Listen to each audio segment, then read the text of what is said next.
Il s'agit des autistes, on en parle à chaque fois, on parle beaucoup plus sur la prise en charge de scolarité généralement, mais cette fois-ci, un autre angle d'attaque très important, aussi important. Il s'agit de l'intégration au sport, on en parle ce matin en compagnie de Madame Farah Hassid. Bonjour. Bonjour Nour. Bienvenue à vous.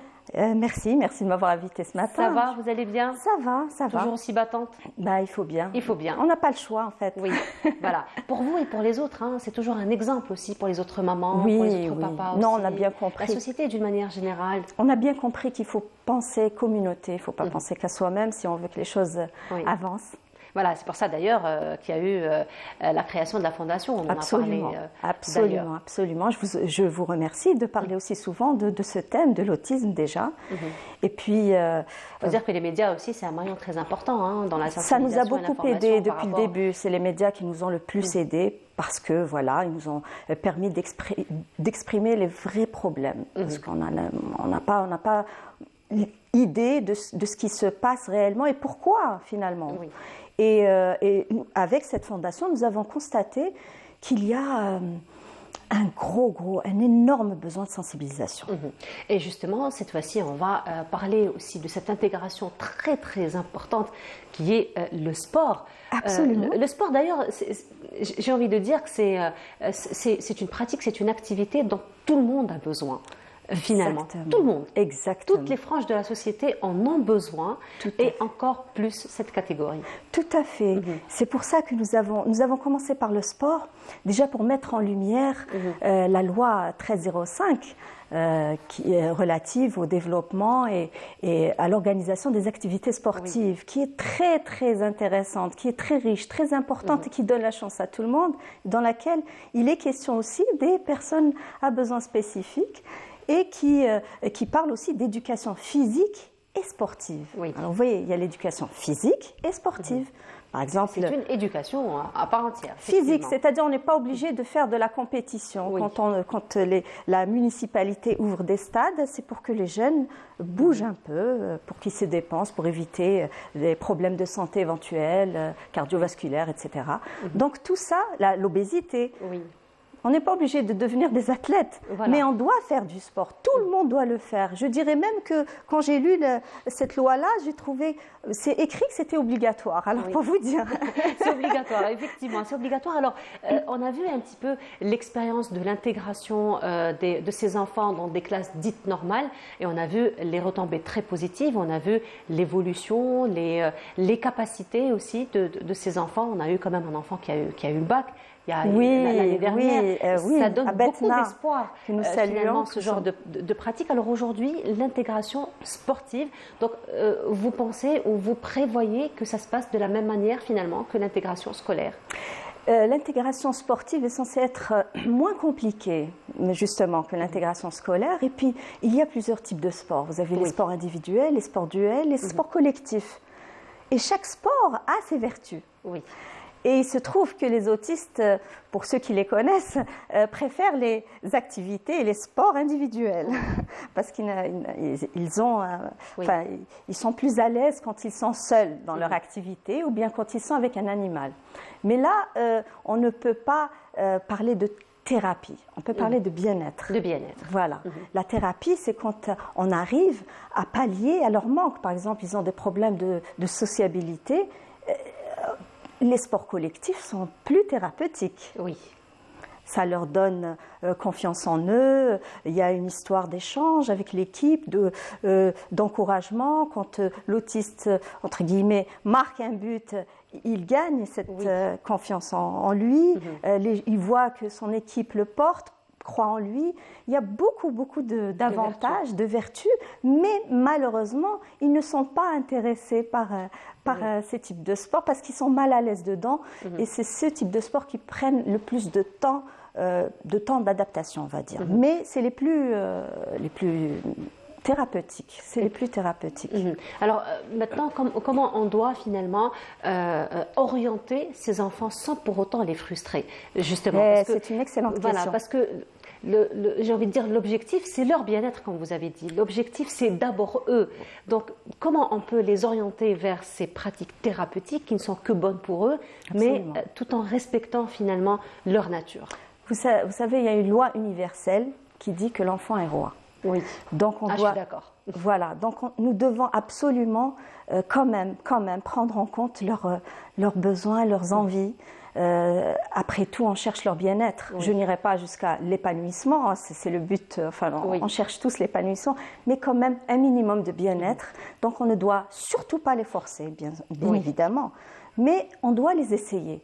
Et pour les essayer, il faut qu'on leur donne leur chance. Voilà. Voilà. Voilà, et justement, leur donner leur chance. Donc, toute la question est là. Et justement, vous organisez un événement autour c'est un grand autour événement. De cette, il est très autour important. de cette réflexion, autour de cette problématique. Absolument, c'est un événement très important. D'ailleurs, je vous ai entendu parler de Blida tout à l'heure. En fait, on prépare une série d'événements sur toutes les wilayas. On va commencer par la wilaya de Blida, qui depuis le début nous a tout facilité, nous a ouvert les portes. D'ailleurs, je tiens à saluer et remercier la DJS de Blida, qui tout de suite, non seulement ont accepté le projet, mais en plus nous aident pour la logistique, etc. Je salue aussi, si vous permettez, Monsieur Mustafa Refer, le directeur de l'OPOV du Stade Chaker, qui également tout de suite a mis à notre disposition son infrastructure. Et les employés de l'infrastructure pour que l'événement se passe bien, car nous allons inviter quand même des officiels, l'exécutif de la wilaya, les directeurs de l'éducation, de la DAS, du sport, de la santé, tout le monde. Il y aura les présidents de fédérations, de clubs, de ligues et les coachs sportifs. Et cette journée de sensibilisation s'adresse surtout aux coachs sportifs, parce que c'est eux qui vont être en contact direct. Et tout comme les enseignants, hein, d'ailleurs, à l'école. Exactement. Voilà, vous faites la similitude, c'est très bien, et c'est ça, c'est logique.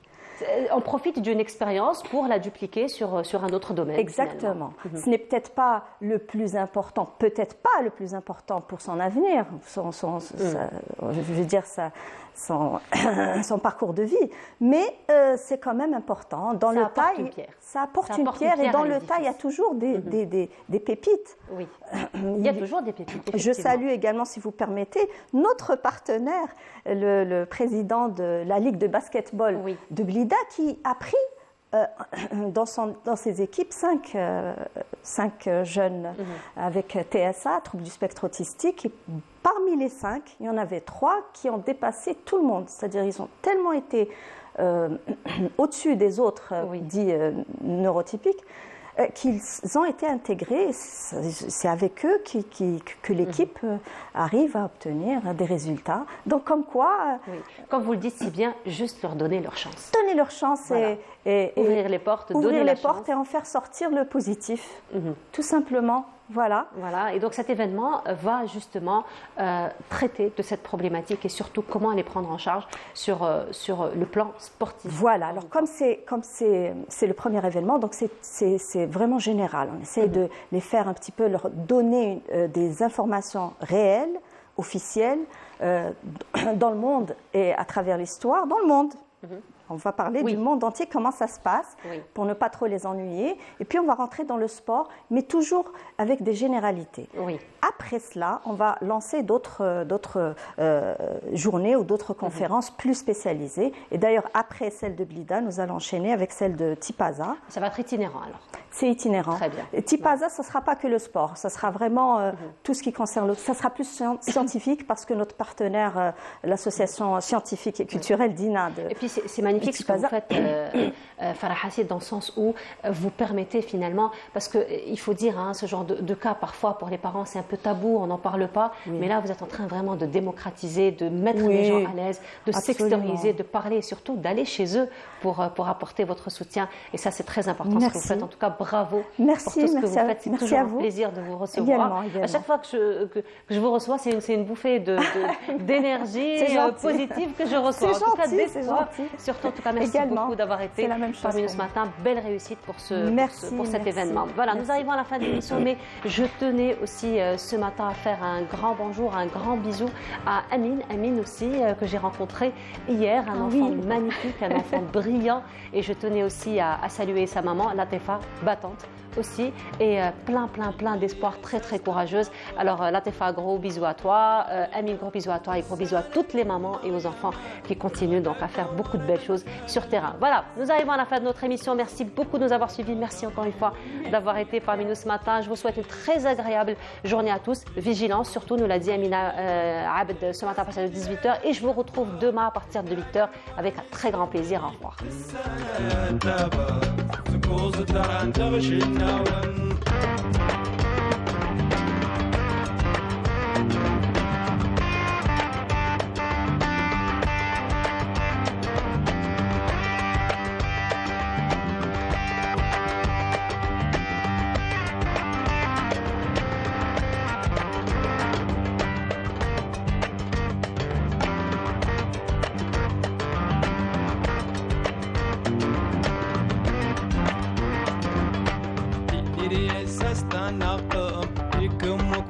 مدنرتي أكدكم ورنن مكسر في جوطان يمتكلب سيكي لانجر كلل